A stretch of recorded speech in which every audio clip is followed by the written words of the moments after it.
Bonjour à tous et merci d'être avec nous. Vous regardez La Santé Surtout, l'émission qui répond à toutes vos questions santé. Pour nous écrire, maquestion@lasantésurtout.com. Et pour vous répondre, nos spécialistes sont avec nous, 4 spécialistes absolument incontournables. Le professeur Dominique Fabre, bonsoir. Bonsoir. Vous êtes chirurgien thoracique et cardiovasculaire à l'hôpital Marie-Lannelongue au Plessis-Robinson.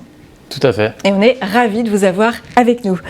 Le docteur Grégory Dacour est avec nous également. Bonjour. Bonsoir, ravi de vous retrouver, médecin généraliste à Neuilly-sur-Seine. Tout à fait. Chez One Clinic, c'est parfait. Docteur Adrien Vidard, fidèle au poste. Bonsoir Jessica, merci pour l'invitation. Urologue à l'hôpital Foch à Suresnes et toujours à l'hôpital Foch de Suresnes. Vous êtes venu vraiment en force.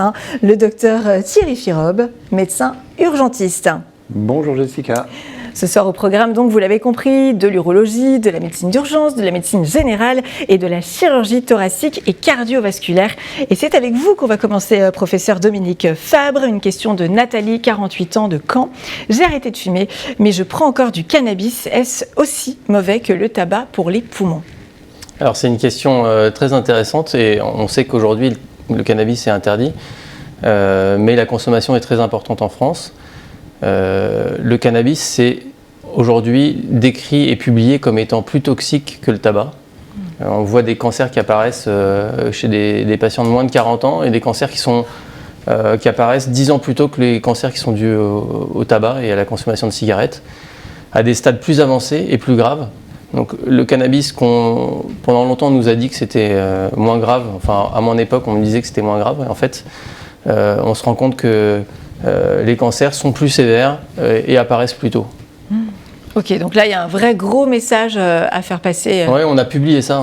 On a publié, c'était une étude dans le journal européen de pneumologie. Ces cas de cancer avancé chez les gens jeunes.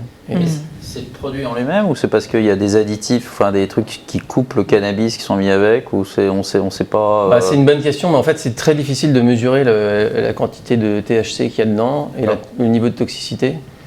C'est pas mesuré comme sur le tabac, mais effectivement, il n'y a pas de contrôle.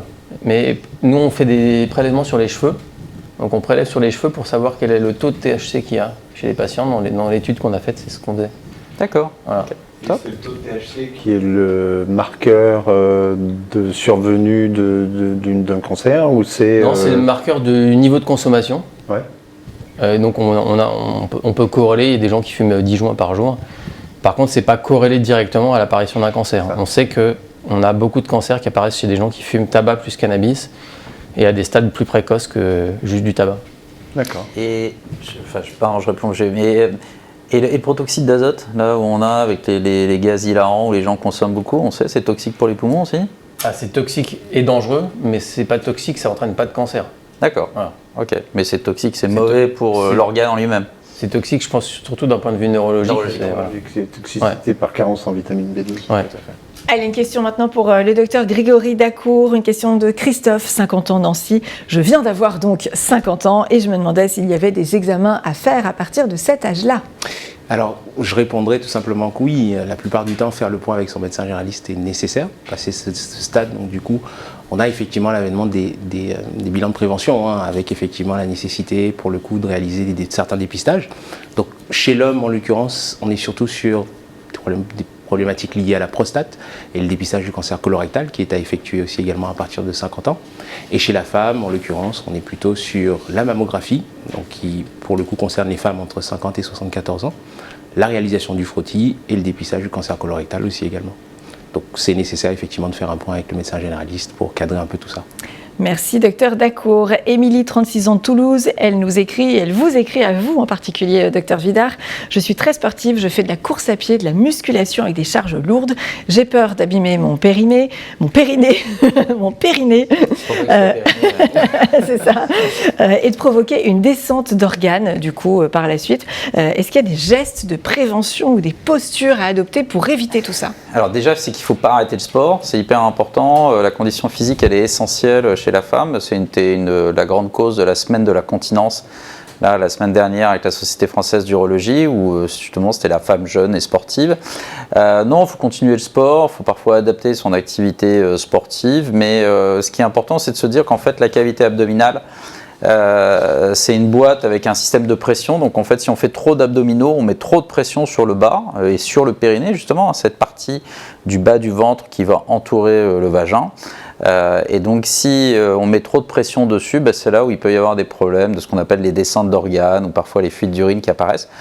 Donc on peut être sportive, on peut énormément travailler, faire énormément de renforcement musculaire, mais si on fait travailler les abdos, il faut faire travailler les muscles du périnée, et si on ne sait pas le faire, il ne faut pas hésiter à avoir un apprentissage avec un kinésithérapeute spécialisé qui apprenne à renforcer les muscles du périnée. Il faut faire fonctionner tous les muscles et pas simplement une partie ou la partie esthétique. Vincent, 45 ans de Dijon, c'est pour vous, Dr Firop, concentrez-vous. Je me suis coupé assez profondément le doigt en bricolant. Comment savoir si ma plaie nécessite des points de suture aux urgences ou si des bandelettes collantes posées à la maison suffisent? C'est une vraie bonne question qui concerne beaucoup de gens. Je vous rappelle qu'il y a près de 300 000 personnes chaque année qui arrivent aux urgences parce qu'elles bricolent de façon un peu maladroite, on va dire. Alors les bandelettes collantes sur le doigt, sur les doigts, ça colle pas longtemps parce que comme les doigts sont très mobiles, les bandelettes se décollent très très rapidement. Donc pas de bandelettes collantes sur les doigts, un bon gros pansement et puis on va voir montrer sa plaie au docteur d'à côté qui est son voisin qui sera ravi de vous dire ou alors dans le service des urgences le plus proche pour savoir s'il faut effectivement des points de suture ou si juste un simple pansement suffira. Mais les doigts, c'est important dans la vie d'un bricoleur. Donc en on ne laisse particulier. pas traîner, on désinfecte. On désinfecte, on met un joli pansement et on va aux urgences montrer sa plaie. C'est un urgentiste qui vous dit d'aller aux urgences, donc il faut vraiment le prendre au sérieux pour le coup. C'est vraiment important. Là. Pour Très le bien. coup, oui. Très bien, Dr Firop. À partir de demain, vous allez avoir des centaines de bricoleurs. C'est C'est le déjà le totem cas. d'immunité, on a le droit C'est d'arriver déjà là le comme ça, cas. tranquille. Ah, vous avez déjà beaucoup de bricoleurs. Hein C'est le totem d'immunité, là, on a le droit d'arriver aux urgences, on Oui, n'attendra pas. J'ai une plaie de doigt. Ça passe. Il vaut mieux la rincer avant quand même. Oui, Avant d'arriver. faut nettoyer un peu, quoi. C'est plus sympa pour les urgentistes. désinfecter. Ouais. Voilà. de doigt aussi. Oui, et par contre, puisqu'il parle de ça, si jamais on se coupe le doigt complètement, le morceau coupé, Ah là il faut là. le ramener Ah là là. aux urgences. Dans de la glace Dans de la glace, mais pas directement dans de la glace, dans un sachet qu'on met dans la glace. Un sachet ou un gant de toilette ou quelque chose comme ça? Non, un petit sachet en Ah, un sac en plastique. plastique, On met d'accord. le morceau de doigt dedans, mais dans la glace, on ne met pas le doigt directement dans la glace. Et D'accord. là, il y a une urgence. Il y a une urgence de délai ou c'est... Oh, il y a une urgence de délai, c'est tout de suite. D'accord. Ah oui, c'est tout de suite. Et là, on a des chances de récupérer son doigt. Les chirurgiens de la main font des miracles. Font des miracles. ouais. Héloïse, 27 ans, de Bordeaux. Je sais que vous faites des miracles aussi, docteur Dacour. Préparez-vous pour cette question. J'ai plein de grains de beauté. Qu'est-ce qui doit alerter en premier? Alors, vous êtes généraliste, mais à fait. vous êtes aussi formé ce qu'on pour appelle repérer le problème des grains de beauté, c'est ça? Tout à fait. Vous savez que l'accès aux soins est un peu compliqué pour réussir à trouver effectivement des dermatologues.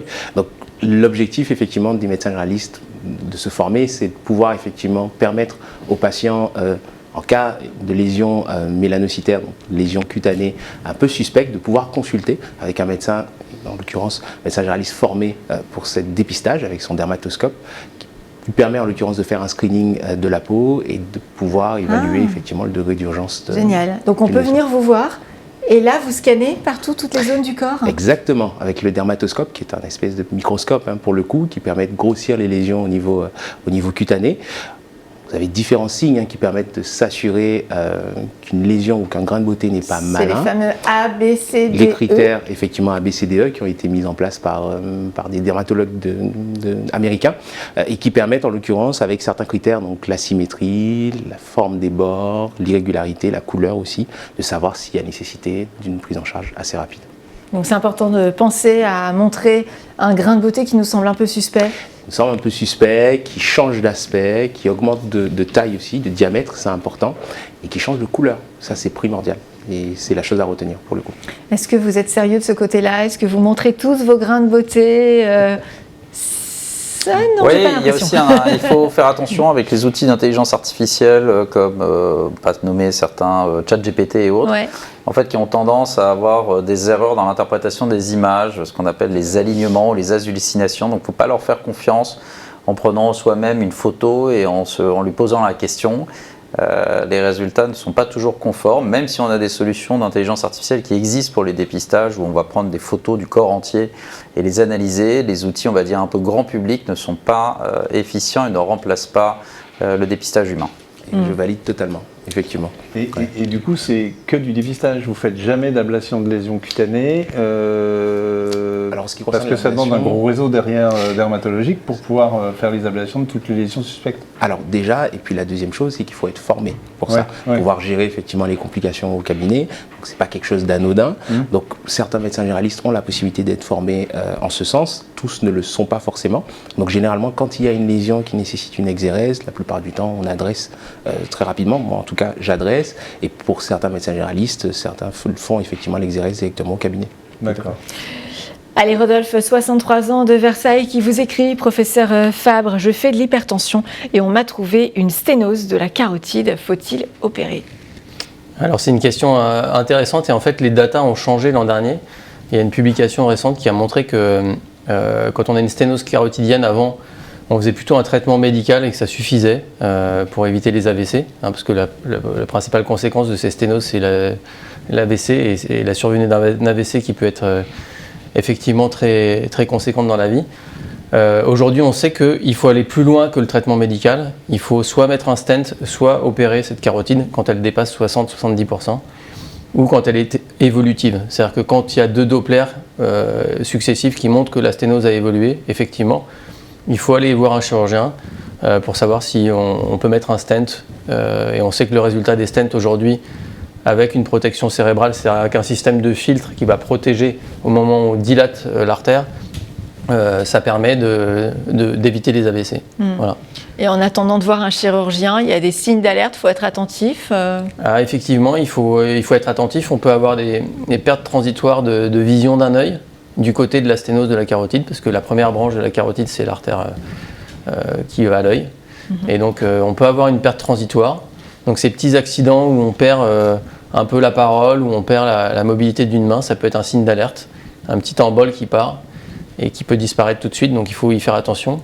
Et les gens qui vivent avec vous, ils fassent attention justement à ce petit mot qui va de travers, cette petite aphasie transitoire. Effectivement, c'est des signes d'alerte. Et c'est tout chirurgien vasculaire qui peut opérer une carotide ou c'est seulement les cardiothoraciques? Non, pas du tout, tous les chirurgiens vasculaires. Je pense que ce qui est important, c'est d'en faire beaucoup et plutôt de le faire sous anesthésie locale, la chirurgie, parce que ça permet de surveiller le cerveau pendant qu'on fait cette opération. Et donc dans tous les patients qui ont fait des AVC, c'est mieux de les opérer parce qu'ils sont âgés en partie, mais c'est mieux de les opérer sous anesthésie locale, même si c'est plus inconfortable pour le chirurgien et pour le malade, mais c'est bien de surveiller le cerveau quand on fait cette opération. Une question de Colette à présent, 75 ans de Lille. Elle est pour vous, docteur Vidard. Mon gynécologue m'a diagnostiqué une descente d'organes, mais je suis trop fragile pour subir une anesthésie générale. On m'a proposé de poser un PCR. Est-ce que c'est douloureux à porter au quotidien? Première question. Et comment un simple anneau en silicone peut-il tout retenir? Alors, le PCR, c'est pas quelque chose de récent. Les premiers PCR utilisés, ils étaient utilisés dans les temps égyptiens. On utilisait un fruit qui s'appelle une grenade, et donc on insérait pour corriger le prolapsus. Donc c'est quelque chose de très ancien. Alors maintenant, on a des outils, on n'utilise plus des fruits et légumes, on a évolué. On a des produits variés. En fait, on pense que ce n'est qu'un anneau, mais en fait, on a des outils à notre disposition qui sont... alors pour l'instant, on a encore, on va dire, du prêt-à-porter. On essaie de trouver le modèle qui va correspondre à l'anatomie de la patiente. Même si on travaille actuellement sur de la morphologie du vagin pour pouvoir, avec des imprimantes 3D, en fait, construire des PCR exactement à l'anatomie de la patiente. Et c'est ça qui est assez intéressant, c'est de voir qu'en fait, on pense que le vagin... Finalement, les médecins, on n'est pas très bons là-dessus. Il nous faut des millénaires pour comprendre comment fonctionne l'anatomie féminine, parce que même maintenant, en faisant ces études, on découvre en fait que le vagin n'est pas le même chez la femme non ménopausée en début, milieu, fin de cycle, et même chez la femme ménopausée, ça va changer en fonction de son activité, de sa position et de sa morphologie. Donc, on a plein de modèles de PCR, on trouvera toujours le modèle qui va lui convenir. Et puis surtout, on a des solutions même chirurgicales qui peuvent se faire sous anesthésie locale et on peut s'adapter à la patiente. Donc il ne faut pas rester dans une impasse, il faut aller consulter, voir des médecins spécialistes parce qu'on va toujours trouver une solution. Et pour une fois, la femme a parfois plus de bénéfices que l'homme pour toutes les solutions qui peuvent leur être proposées. Et on peut vivre avec un PCR au quotidien, faire ses activités sans le subir. On vit très bien avec un PCR. En fait, les femmes sont toutes différentes, donc il faut trouver le bon modèle qui leur convient. Et après, c'est un peu la loi des 3 tiers. Il va y avoir un tiers des patientes qui vont y adhérer. Le gérer toute seule et savoir se débrouiller, c'est souvent la population qui va utiliser un PCR le plus longtemps. On a à peu près un tiers des patientes qui vont être contentes d'avoir cette solution alternative pour passer une étape parce qu'elles ont des obligations personnelles, une autre prise en charge médicale ou autre, et un tiers qui de toute façon ne veulent pas pour des raisons personnelles ou des raisons anatomiques utiliser ce produit, et donc on va leur trouver une solution. En tout cas, on ne va pas les laisser avec leur prolapsus. Bon En termes pratiques, Colette va être rassurée. Ça se met, ça s'enlève, ça se... Alors il n'y a pas ça se de nettoie. norme, ça se nettoie. Le vagin est un organe paradoxalement plus propre qu'une bouche, donc c'est un organe qui est très tolérant et on peut le garder. Parfois il y a des patientes qui le gardent plusieurs mois, hein. J'ai vu des patientes avec 6 mois. Au bout d'un moment, il y a des réactions, il y a des pertes, ça peut être un peu désagréable. Mais pour autant, d'ici à l'enlever, le changer tous les jours, en fait, on a tous les tableaux. On a des patientes qui le mettent, par exemple, quand elles sont gênées, qu'elles vont sortir, avoir des activités physiques, de sport. Elles mettent leur PCR, puis à la maison, elles ne le mettent pas. Et puis, il y en a d'autres, elles ont besoin de quelqu'un pour les accompagner. Donc, elles peuvent le garder 2-3 mois et avoir une consultation avec un spécialiste ou quelqu'un, même un personnel médical, paramédical. Justement, on développe ça de plus en plus. On a de plus en plus de patientes octogénaires qui vont arriver en France et qui vont être confrontées au prolapsus. Donc, on a tout un réseau de soins à mettre en place. Et ça gêne les rapports? Alors, c'est une bonne question. Il y a des patientes qui continuent à avoir leur rapport sexuel avec leur PCR en place. Ça va dépendre du modèle, justement. Et puis, il y en a d'autres qui l'enlèvent, qui ont leur rapport. Le prolapsus dérange rarement pendant le rapport sexuel, puisqu'il a plutôt tendance à apparaître quand on est debout, ce qui n'est pas la pratique la plus répandue. Et donc, souvent, elles arrivent tout à fait à avoir un rapport sexuel, même avec le PCR, sans PCR, mais avec le prolapsus en place. Elles réintègrent leur prolapsus, elles ont leur rapport et après, elles remettent leur PCR. Mais il faut qu'elles aient une certaine autonomie, il faut qu'elles sachent gérer justement et qu'elles soient à l'aise avec leur anatomie. Je vous sens passionné par le sujet, docteur Firob. Je ne connais pas forcément, donc oui, ça m'intéresse, c'est rigolo. C'est aussi l'occasion, effectivement, cette il y a des émission. ronds, il y a des cubes, il y a des permet carrés, d'apprendre, il y a ouais. des donuts, il y a plein de modèles. J'ai une valise à PCR avec tous mes modèles et je fais des essais pour Vous trouver faites le du bon modèle. porte-à-porte avec vos PCR? Oui, exactement. Voilà. Et je fais des prix de gros. Non, mais il y a des sociétés Non, mais qui sont... le modèle grenade égyptien était très efficace. oui, Voilà.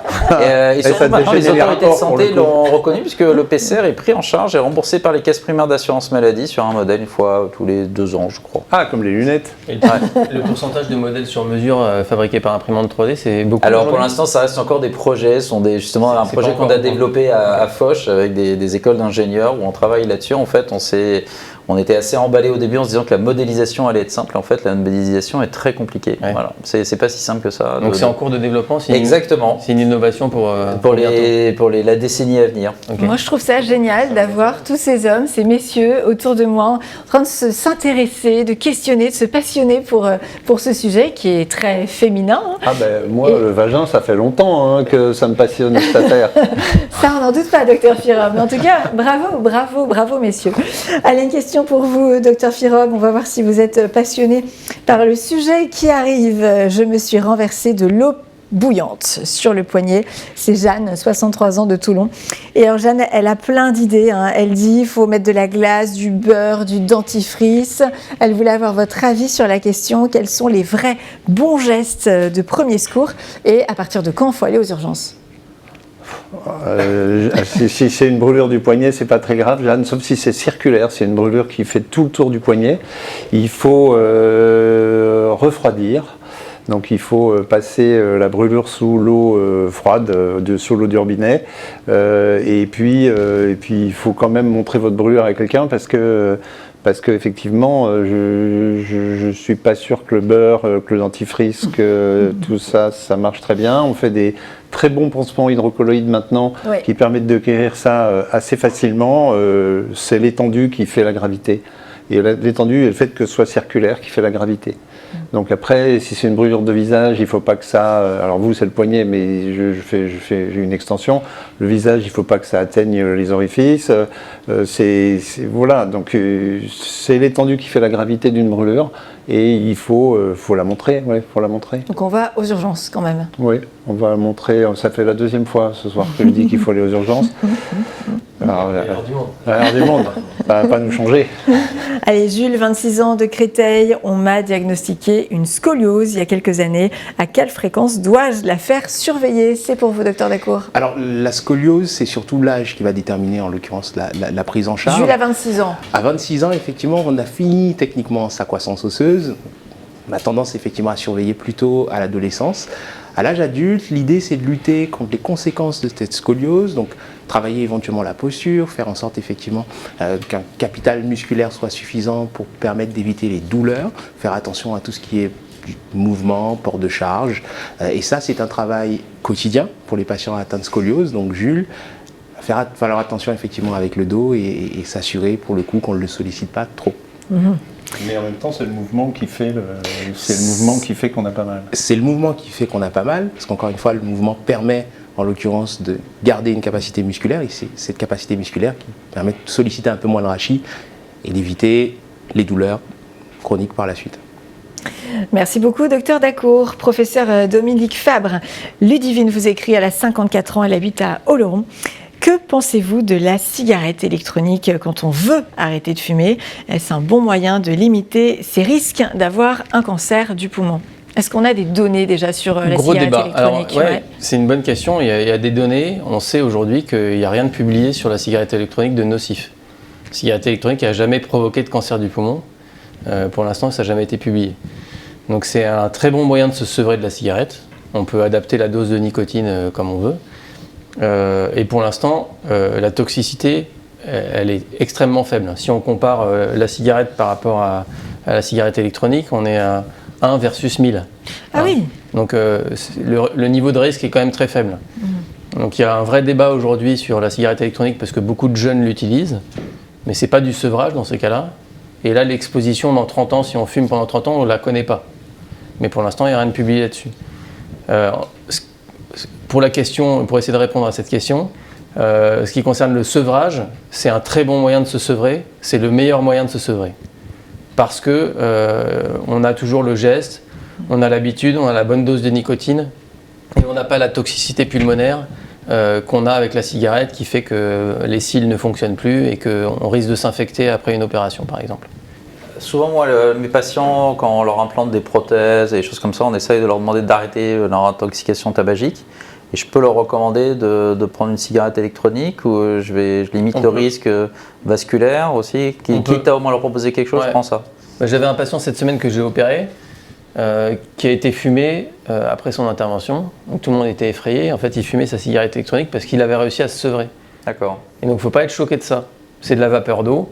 Et c'est mieux qu'il fume ça qu'il soit... Donc il a fumé une cigarette, une vraie en douce. Vraiment. Ok. Si un législateur quelconque disait la cigarette électronique c'est interdit, est-ce que les gens sont réellement sevrés? C'est-à-dire que est-ce qu'ils ne retourneraient pas à la cigarette normale? Je sais pas, il y a des grands fumeurs qui ne veulent pas la cigarette électronique, qui ne supportent pas, qui toussent plus d'ailleurs avec la cigarette électronique, donc ça c'est assez étonnant. Mais pour l'instant, en tout cas, on ne va pas l'interdire. Voilà. Mais effectivement, c'est une bonne alternative. Merci beaucoup, professeur Fabre, pour cette réponse très utile. Allez, une dernière question rapide pour vous, docteur Vidard. Joséphine, 50 ans de Rouen.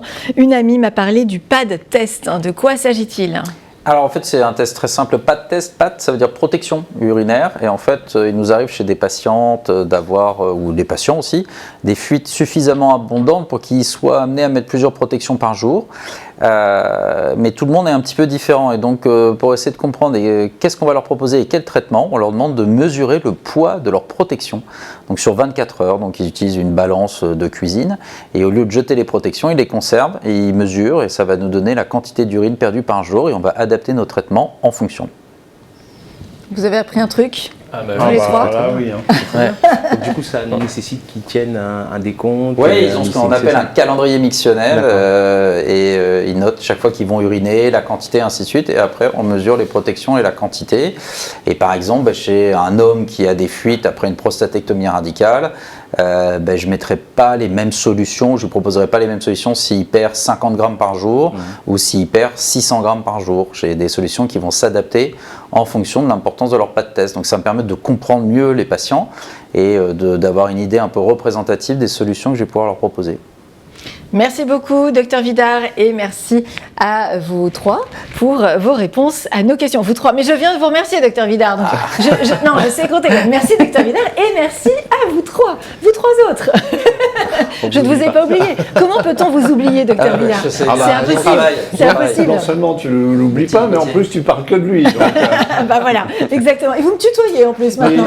Oui, on se prend des petites libertés. Ah d'accord. Ok. Ouais, merci. C'est un pilier du plateau, c'est pour ça. C'est pour ça. Ouais. Restez avec nous. Dans un instant, on tombe la blouse. Sans la blouse, c'est nouveau. Je vous sens un petit peu anxieux, Dr Vidard. Sans la blouse, en gros, c'est simple. C'est toutes les questions qu'on se pose et qu'on n'ose pas poser, bien sûr, à son médecin. Une question un petit peu particulière pour cette émission spéciale. Qu'est-ce que toute femme devrait savoir avant d'épouser un médecin? Toute femme ou homme, bien sûr, c'est possible aussi. Si vous aviez une amie, messieurs, qui hésite à s'engager avec un médecin, qu'est-ce que vous lui diriez? En fonction des spécialités, d'ailleurs, les réponses peuvent être différentes. Un urgentiste qui fait des gardes, qui fait des week-ends. C'est pas toujours là la nuit, c'est pas toujours là le jour, c'est parfois un peu caractériel quand ça rentre à la maison parce que la dose d'adrénaline elle met un peu de mal à descendre. Pendant les vacances, vous vous ennuyez, vous avez besoin d'adrénaline? Pendant les vacances, ouais, c'est un peu trop lent les vacances. Mais autrement, les urgentistes sont des médecins absolument magnifiques. Et je vous recommande d'épouser un urgentiste. Ah oui, ouais. Vraiment? Oui, absolument. Très bien. Docteur Dacour? Je dirais le temps, parce que vous savez qu'en médecine générale, pour le coup, voilà, on a des journées à rallonge, une charge mentale qui est quand même assez conséquente. Gérer un cabinet, c'est pas quelque chose d'anodin. Donc j'irais être prêt effectivement à faire des sacrifices au niveau du temps. Professeur Favre? Alors moi j'ai rencontré ma femme en médecine. Donc, elle était au parfum d'emblée. Elle était au parfum d'emblée, donc c'est une solution simple. Après, il y a beaucoup de divorces chez les médecins, il y en a beaucoup dans d'autres professions. Je pense que de toute façon, on est tous exposés. C'est un métier qui est passionnant. Donc voilà, on peut le communiquer aux autres, et puis ça c'est sympa.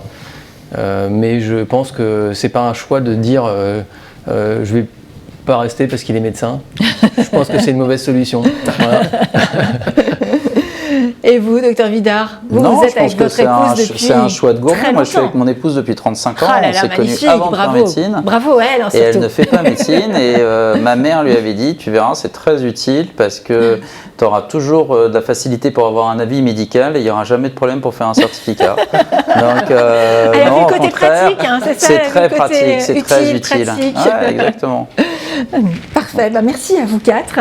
On n'a plus de temps, hélas, pour la prochaine question, mais je vous invite à revenir pour une autre émission avec d'autres questions sans la blouse. Quand même. Ah, vous êtes déçus? Ouais. Vous restez sur votre faim? Bah oui, parce que vous m'avez promis 2 questions, du coup, je suis déçu. Alors, très rapide, hyper rapide. Est-ce que vous avez des habitudes particulières avant une opération ou avant de prendre votre poste aux urgences ou au cabinet? Docteur Vidard, vous, je sais que vous mettez de la musique, vous avez une playlist spéciale pour le blog. Il y a une playlist qu'on peut retrouver sur Spotify, la playlist du jeudi à Foch, la playlist statique pelvienne, qui est disponible.